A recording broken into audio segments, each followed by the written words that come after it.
সমস্যা নেই। বাসা কি আপনার? জি। কি কারণে হয়েছে বলে মনে হয়? আমার তো বাসা গেছে। বিয়ের সাথে তো আসছিলেন না আমার সমস্যা হলো।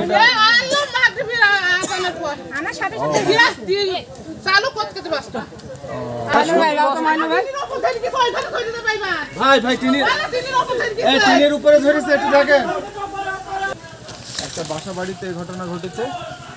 এখন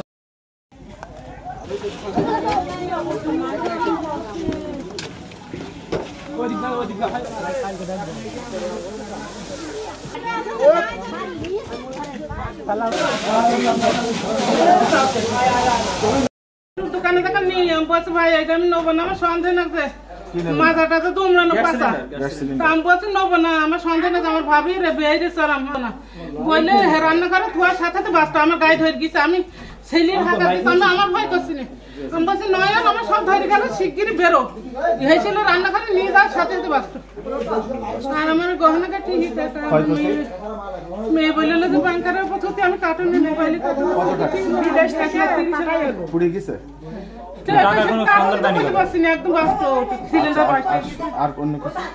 গহনা 2টা রুলি, 3 জোড়া কানের, 5টা আংটি, ও ছেলের একটা ব্রেসলেট, আমার জামাইয়ের একটা ব্রেসলেট, জামাইয়ের একটা আংটি, সব মিলে কত টাকা? এক জায়গায় 4 লাখ টাকার সোনা 4 লাখ। জি।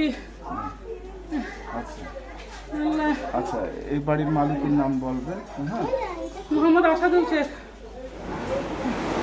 আসাদুল মিস্ত্রি বললে হবে। আসাদুল মিস্ত্রি। আসাদুল মিস্ত্রি। এই বাড়ির মালিক আসাদুল মিস্ত্রি। জি। ও আচ্ছা, পিতা নাজমুল শেখ। নাজমুল শেখ। আমাদের বাড়ি কোকা। ঘটনা মাগরিবের পরে সিলিন্ডার ধোয়ার সাথে সাথে বাঁচলো। আমি ওদের মানা করলাম যে আমি নেবো না সিলিন্ডার। আমি লাইভে দিতে গেছি তাও নিইনি। আমি লাইভে এখন আগুন পিতা মোহাম্মদ নাজমুল শেখ। বাড়িতে এখানে আগুন ধরে আমি দোকানে ছিলাম, আমার মুদিখানা দোকান আছে, দোকানে ছিলাম। দোকান থেকে শুনতে চাই আমার বাড়ির সিলিন্ডার বাসে আগুন ধরে গেছে। আমি ওকে থেকে আসতে আসতে দেখে এই অবস্থা, সব পুড়ি একদম। ক্ষয়ক্ষতি মিনিমাম 6 লাখ টাকার ক্ষয়ক্ষতি হয়েছে। 6 লাখ টাকা স্বর্ণ গহনার টাকা, স্বর্ণ গহনার টাকা, নগদ টাকা। Mohammad Adil Rahman, warehouse inspector, fire service, civil defence, Jibannagar. আমরা এখানে আনুমানিক 7:35-এর দিকে আমরা আগুনের মেসেজ পাই যে বাসা বাড়িতে গ্যাস সিলিন্ডার থেকে আগুন লাগছে। আমরা এসে আগুনে খুব দ্রুতই রেসপন্স করে আগুন নির্বাপন করে এখন আগুন সম্পূর্ণ নিয়ন্ত্রণে আছে। আর বিদ্যুতের লাইনটা আমরা এখন একটু চেক দেবো, চেক দেওয়ার পরে আমরা ফাইনালি রিপোর্ট দিব।